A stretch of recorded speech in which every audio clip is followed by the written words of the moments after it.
Hi friends, hello everyone, welcome back to my channel Manish wish. ఎలా ఉన్నారు అందరూ? Comment సెక్షన్లో అయితే తెలిపండి. నేనైతే చాలా చాలా బాగున్నాను. సో ఈరోజు వీడియో ఏంటంటే, మార్నింగ్ నుంచి బ్లాగ్ అయితే ఏం షూట్ చేయలేదు. అంటే డైలీ బ్లాగ్స్ లాగా చేద్దాం అనుకున్నాను కానీ చేయలేదనమాట. ఏమి రోజు రొటీన్ వర్క్స్ ఏం చూపిస్తామని చెప్పేసి చేయలేదు. సో ఇప్పుడే బ్లాగ్ అయితే స్టార్ట్ చేశాను. ఎందుకు స్టార్ట్ చేశానంటే, ఇంట్లో ఇంకా చిన్న చిన్న మేకఓవర్ చేయాల్సింది ఉంది. అంటే మంచం పొజిషన్ చేంజ్ చేయడం, కూలర్ మీద క్లాత్ వేయడం అని సంథింగ్ కొంచెం వర్క్స్ అయితే ఉన్నాయి. సో ఆ వర్క్స్ అన్నీ ఏం చేస్తాను ఏంటి అనేది ఈ వీడియో అనమాట. నైట్ దాకా కంటిన్యూ అవుతుంది. అండ్ దాంతోపాటు మీకు ఒక డిష్ కూడా ఏదో ఒకటి పెడతానమాట. ఈ వీడియోలో మిక్స్ చేసి పెడతాను. So wait and see. నేను వర్క్స్ చేసుకుంటూ ఉంటాను, మీరు చూస్తూ ఉండండి. అస్సలు మా బెడ్కి ముహూర్తమే బాగలేదండి నిజంగా చెప్పాలంటే. స్టార్టింగ్లో మేము వేసినప్పుడు ఆ గోడ సైడ్కి వేసేసాము. అండ్ ఈ కూలర్ కూడా రైట్ సైడ్కి వచ్చేసింది అనమాట. ఇప్పుడు తర్వాత మళ్ళీ చేంజ్ చేసాము. ఎందుకంటే అటు సైడ్ వేస్తే గాలి రావట్లేదు, పడుకోవాల్సిన సైడ్ పడుకోకుండా ఇంకొక సైడ్ పడుకుంటున్నాము, గాలి ఎక్కువ రావట్లేదు అని చెప్పేసి మళ్ళీ పొజిషన్ చేంజ్ చేసి అలా పెట్టాము. ఆ పొజిషన్ చేంజ్ చేసిన తర్వాత మళ్ళీ కరెక్ట్గా లేదు, హెడ్ ఉండాల్సిన సైడ్ కాకుండా ఇంకొక సైడ్ ఉంది అని చెప్పేసి మళ్ళీ ఇప్పుడు చేంజ్ చేస్తున్నాము. సో ఇప్పుడు చేంజ్ చేసిన పొజిషన్ అయితే కరెక్ట్ అనమాట. తూర్పు వైపు పడుకుంటే మంచిదని తూర్పు వైపుకి అయితే తిప్పాను. అదే చెప్పాను అక్కడ కూడా, బట్ కట్ చేశాను అనమాట, ల్యాగ్ అయిపోతుంది అని చెప్పేసి. ఇంకా తర్వాత కూలర్ స్టార్టింగ్లో కొంచెం వేసుకున్నాము. వచ్చిన తర్వాత అది మట్టి కొట్టుకుపోతుంది, ఎందుకు వేయట్లేదు, కొంచెం చల్లగానే ఉంటుంది, రెయిన్ కూడా పడుతుందని చెప్పేసి ఇంక ఇప్పుడు దాని మీద ఒక చున్నీ అయితే కప్పేసి అలా ఉంచేసాను అనమాట. దాని మీద కావాల్సినవి అవన్నీ కూడా నేను అక్కడ దగ్గరలో పెట్టుకుంటాను అనమాట. ఏది మళ్ళీ ఇంకొక స్టూల్ అలా కాకుండా ఇంకా కూలర్ మీదే పెట్టేసుకుంటాను. అవన్నీ సర్దుకున్న తర్వాత కూరగాయలు తెచ్చి ఆల్మోస్ట్ 1 వీక్ అయిపోతుంది. సర్దడానికి మాత్రం అస్సలు టైం కుదరట్లేదు అనమాట. అందుకని ఈరోజు సర్దడం అయితే పెట్టేసుకున్నాను. ఇలా వస్తుంది. సో దీని లోపల అంతా డస్ట్ ఉంది. దీని లోపల ఇదిగోండి ఇలా ఒక నెట్ లాగా వస్తుంది అనమాట. ఇది దీనిపైన పెట్టడం వల్ల యూజ్ ఏంటి అంటే, మనకి ఫ్రిడ్జ్లో వాటర్ వస్తూ ఉంటాయి కదా బాక్స్లో పెట్టినప్పుడు. సో ఆ వాటర్ అంతా కూరగాయల్లో ఉండకుండా కింద ఉండిపోతుంది అనమాట. దీంట్లో నుంచి వెళ్ళిపోయి కింద ఉంటాయి. కూరగాయలు పాడవకుండా ఎక్కువ రోజులు నిల్వ ఉంటాయి అనమాట. అందుకని ఈ బాక్సెస్ కొన్నాం, బాగా ఉపయోగపడుతున్నాయి. ఇవి కొన్న తర్వాత ఇంకేవి వాడట్లేదు, ఇవే వాడుతున్నాం. ఓల్డ్ అన్ని తీసేసాను. టమాటా, కరివేపాకు ఇలాంటి బాక్సుల్లో వేసి పెట్టుకుంటాను అనమాట. కొంచెం ఎక్కువ రోజులు నిల్వ ఉంటాయి అన్నట్టుగా. టిష్యూ వేస్తాను మామూలుగా అయితే. సో ఇప్పుడైతే వేయట్లేదండి. మామూలుగా అయితే అడుగుని టిష్యూ వేసుకుని పెట్టుకుంటే ఏదైనా కానీ కరివేపాకు, కొత్తిమీరకు, టమాటా, పచ్చిమిరకాయ ఇలా పెట్టుకుంటే ఎక్కువ రోజులు నిల్వ ఉంటాయి అన్నమాట. ఆ బాక్సెస్ గురించి మీకు ఇంతకు ముందు వీడియోలో చెప్పానో లేదో నాకైతే గుర్తులేదండి. వాటికి సంబంధించిన లింక్ అయితే నేను డిస్క్రిప్షన్ బాక్స్లో ప్రొవైడ్ చేస్తాను, చూడండి. చాలా బాగా ఉపయోగపడతాయి. ఇక సర్దినవన్నీ నేను అలా ఫ్రిడ్జ్లో అయితే పెట్టుకున్నాను. ఇప్పుడు దాకా రికార్డింగ్ చేశాను అనుకున్నా, చేయలేదు. వీటిలో బియ్యాలు కూడా పోసాను అనమాట. ఈ ర్యాక్ ఏంటంటే కరెక్ట్గా దానికి సరిపోతుంది, మూత పెట్టడానికి కూడా ఉండట్లేదు అనమాట. అందుకని క్యాలెండర్ పేపర్ అయితే వేస్తున్నాను. మా మమ్మీ ఇచ్చిన సలహా నాకు ఇది. ఇప్పుడాక వీడియో షూట్ అవుతుంది అనుకున్నాను, పాస్లో ఉందన్నమాట. ఇంకా మిగిలిన బియ్యం అయితే అక్కడే పెట్టేసుకున్నాను. ఫ్రిడ్జ్లో మాది చిన్న ఫ్రిడ్జ్ కాబట్టి అది ఒక్కొక్క రోలో 3 పట్టిని. మీవి పెద్ద ఫ్రిడ్జ్లు కాబట్టి ఇంకా ఎక్కువ బాక్సెస్ అయితే పడతాయి అనమాట. ఇందాక అక్కడ ఇంకా బియ్యం అవన్నీ బాక్సులకు వేసేసాను కదా, అక్కడ కొంచెం మెస్సీగా ఉంది అని చెప్పేసి ఆ చిన్న బ్రష్ చాట పెట్టి క్లీన్ చేసేసుకున్నాను. అంటుంటే అవన్నీ కూడా సర్దేసుకుని బుట్ట అయితే నేను అక్కడ పెట్టుకుంటున్నాను అనమాట, అడ్డం లేకుండా. తర్వాత కొంచెం స్నాక్స్ అవి ఇవి తినేసేసి బట్టలు ఉన్నాయన్నమాట. సో ఆల్రెడీ బట్టలు ఒక 2 డేస్ నుంచి చైర్లోనే ఉన్నాయని చెప్పి అవి తీసి మడతలు పెడుతూ ఉన్నాను అనమాట. చాలా పని ఉంటుంది, బట్ చేయడానికి మాత్రం చాలా బద్ధకం కూడా ఉంటుంది అనమాట. కొన్ని అలాగే ల్యాగ్ అయిపోతూ ఉన్నాయి. మా ఆయన వస్తున్నాను కాల్ చేశాడు. సో అందుకని ఇంకా టిఫిన్ రాగి జావ అయితే ప్రిపేర్ చేద్దాం అనుకుంటున్నాను. చూస్తూ ఉండండి ఏం టిఫిన్ చేస్తాను అండ్ రాగి జావ ఎలా ప్రిపేర్ చేస్తాను అని. మీ అందరూ రాగి జావ ఎలా ప్రిపేర్ చేస్తారు ఏంటి అనేది నాకైతే తెలీదు. నేనైతే ఎన్ని గ్లాసెస్ రాగి జావ తాగాలి అనుకుంటున్నామో అన్ని గ్లాసెస్ ఆఫ్ వాటర్ ఒక గిన్నెలోకి తీసుకొని స్టవ్ పైన అయితే పెట్టేస్తాను అనమాట.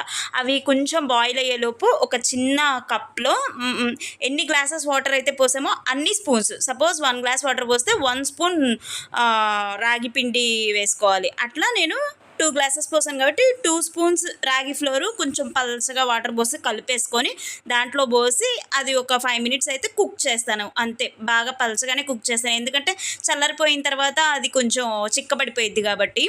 అండ్ ఈ లోపు నేను టమాటా, ఉల్లిపాయ అవన్నీ కట్ చేసుకొని ఇంకా అవన్నీ తాలింపు ఉల్లిపాయ పచ్చిమిరకాయ అయితే నేను టమాటా వేస్తా, ఉల్లిపాయ టమాటా అవన్నీ వేసేసి కొంచెం మగ్గనిస్తాను. బాగా బ్రౌన్ కలర్లో వచ్చిందాకా కాదు, కొంచెమే మగ్గనిస్తాను. ఉప్పు పసుపు కూడా ముందే వేసేస్తాను అనమాట. సో ఈరోజు టిఫిన్ వచ్చేసరికి మా ఇంట్లో అటుకుల పోహ అనమాట. చేస్తూ ఉంటాను ఎక్కువ అటుకులు, మరమరాలు, బొంబాయి రవ్వ, గోధుమ రవ్వ, బియ్యపు రవ్వ, ఇంకా సేమ్యా, అలా అన్ని వెరైటీస్ ఆఫ్ ఉప్మాస్ చేస్తూనే ఉంటానన్నమాట. ఫైనల్గా ఉప్మా కూడా ప్రిపేర్ అయిపోయింది. ఇంకా రాగి జావా ఇందాక డైనింగ్ టేబుల్ దగ్గర పెట్టాను కొంచెం చిక్కబడుతుందని. ఇప్పుడు దాంట్లోకి కొంచెం సాల్ట్ వేసుకొని తాగుతున్నాం అనమాట ఇద్దరం. అయితే టేస్ట్ అయితే చాలా బాగుంటుంది. మీరు ఇలాగే చేస్తారా జావని, ఇంకేదన్నా వెరైటీగా చేస్తారా అనేది నాకు కామెంట్ చేయండి. దీంట్లో అయితే మనకి కావాల్సినట్టుగా మజ్జిగ వేసుకోవచ్చు, బెల్లం వేసుకోవచ్చు, రకరకాలుగా వేసుకుంటూ ఉంటారు. ఇది తర్వాత రోజు మార్నింగ్ కొంచెం చేత్తో ఉతికే బట్టలు ఉన్నాయన్నమాట, లైక్ కొన్ని చెమ్కీస్, శారీస్ అలా ఉంటాయి కదా. సో అవన్నీ ఇంకా కొంచెం సర్ఫ్ నీళ్ళల్లో అయితే జాడిచ్చేసాను, ఎక్కువ టైం వేర్ చేయలేదు అవి, అందుకని. ఇక రోజు డైలీ మార్నింగ్ మా ఆయన ఒక మంచి జ్యూస్ అయితే తాగుతాడనమాట. ఎందుకు అంటే చెప్తాను. సో అసలు ఇదేంటి అంటే బూడిద గుమ్మడికాయ, చూడ్డానికి అర్థమవుతుంది కదా. సో దాంట్లో 10% బూడిద గుమ్మడికాయని తీసుకొని చిన్న చిన్న ముక్కలు కట్ చేసుకొని వాటిని మిక్సీలో వేసుకొని, చిన్న అల్లం ముక్క కూడా వేసుకొని, దాంట్లో కావాల్సినంత మజ్జిగ వేసుకొని మిక్సీ పడితే ఆ జ్యూస్ అనేది తయారవుతుంది అనమాట. దాంట్లో కావాలంటే మళ్ళీ మిక్స్డ్గా మిల్క్ అయినా వేసుకోవచ్చు, లేదా వాటర్ అయినా వేసుకోవచ్చు అనమాట. అది తాగడం వలన మనకి బాడీలో ఉన్న టాక్సిన్స్ అనేవి రిలీజ్ అయ్యి హెల్తీగా ఉంటాం అనమాట. ఇలాంటి కొన్ని టిప్స్ ఇంకా మీకు షేర్ చేస్తాను. ఇక్కడ చూసారు కదా, ఫ్యాసినో ఆటా మేకర్ అనమాట.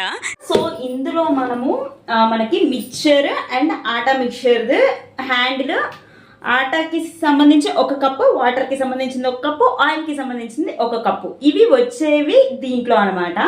సో ఇవి వేటికి యూజ్ అవుతుంది అనేది ఇక్కడ మనకి ఇచ్చారనమాట. చపాతీ పిండి కలుపుకోవడానికి కానీ, దాల్కి కానీ, సూప్స్ చేసుకోవడానికి, మిల్క్ షేక్స్ చేసుకోవడానికి, పల్ప్ చేసుకోవడానికి, బటర్ చేసుకోవడానికి, ఇవన్నీ ఈ కిట్తో అయితే చేయొచ్చు అనమాట. సో ఎలా చేస్తారు ఏంటనేది నాకు కూడా ఐడియా లేదనమాట, జస్ట్ మీకు చూపిస్తున్నాను. సో ఈరోజు నేను ఓపెన్ చేశాను దీన్ని, అంటే అమ్మ దగ్గర ఉంటే నేను తెచ్చుకున్నాను అనమాట. దీన్ని ఓపెన్ చేశాను. సో ఇది వచ్చేసరికి మూత, అండ్ ఇది మిక్చర్ అనమాట. సో ఇది ఆటా మిక్చర్ కోసం అయితే ఇదనమాట, అంటే చపాతీ కలుపుతున్నాను ఇప్పుడు నేను. సో చపాతీ కోసం కాబట్టి ఇది యూజ్ చేయాలి. అండ్ దాంతోపాటు 3 కప్స్ వచ్చినాయి కదా ఆటా పిండి వేసుకోవడానికి అండ్ వాటర్ వేసుకోవడానికి. ఈ కప్పుతో ఆటా పిండి వేస్తే ఈ కప్పు నీళ్లు పోసి దీంతో ఆయిల్ వేసుకోవాలన్నమాట. సో అలా ఇచ్చారు మెజర్మెంట్ కప్స్, ఇది ఇచ్చారు. అండ్ ఇది వచ్చేసరికి చూపిస్తాను ఎలా వాడాలి ఏంటి అనేది కూడా.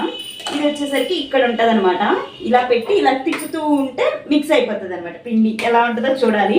ఈ చిన్నది ఉంది కదా, దీంట్లో నుంచి కావాల్సినప్పుడల్లా వాటర్ పోసుకుంటూ ఉండొచ్చు. దానికి సంబంధించిన క్యాప్ అనమాట, ఇది ఇలా వస్తుంది. సో ఇప్పుడు ఇవన్నీ ఫిక్స్ చేయాలి. పెట్టేస్తున్నా. ఫస్ట్ లోపల ఇలా ఒక గుబ్బలాగా వస్తుంది అనమాట, ఇదనమాట లోపల కనిపిస్తుందిగా, ఆ గుబ్బ లోపల ఇది పెట్టేయాలి. దాన్ని పెట్టి అండ్ ఇదేమో దీనికి పెట్టాలి. అంటే ఇలా పెట్టినప్పుడు ఇది పైకి వస్తుంది. సో అప్పుడు దీన్ని పెట్టచ్చు అనమాట. ఇంకా ఇది పెట్టేద్దాము. రైట్, ఈ కప్పుతో పిండేస్తున్నా. సో ఆ కప్పుకి ఫుల్గా, అంటే మనకు 1 కప్పు సరిపోదు కదా, మినిమం 2 కప్స్ వేసుకోవాలి. ఇప్పుడు దీంతో యాక్చువల్గా వాటర్ పోయాలంట. ఇప్పుడు 1 కప్పుకి అయితే అంత పోయాలి. ఇప్పుడు మనం 2.5 కప్పు పోసాం కాబట్టి ఇది కూడా 2.5 కప్పు పోయాలి. ఇక్కడికి దండం పెట్టుకొని చేస్తున్నాను మంచిగా రావాలని.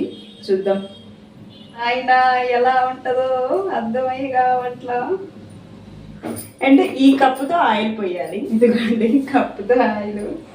ఫిక్స్ చేయడానికి చాలా ఈజీగా ఉంటుందన్నమాట. ఈజీగా ఫిక్స్ చేసుకొని త్వరగా పిండి కలిపేసుకోవడానికి ఇది ఒక మంచి ప్రోడక్ట్ అని చెప్పచ్చు. ఫైనల్గా అయితే పిండి ఇట్లా రెడీ అయింది. ఇంకొంచెం గట్టిగా పిసకాలి కాబట్టి నేను తీసాను అనమాట. తీసి బాగా మెత్తగా పిసికి కొంచెంసేపు నానబెడతాను.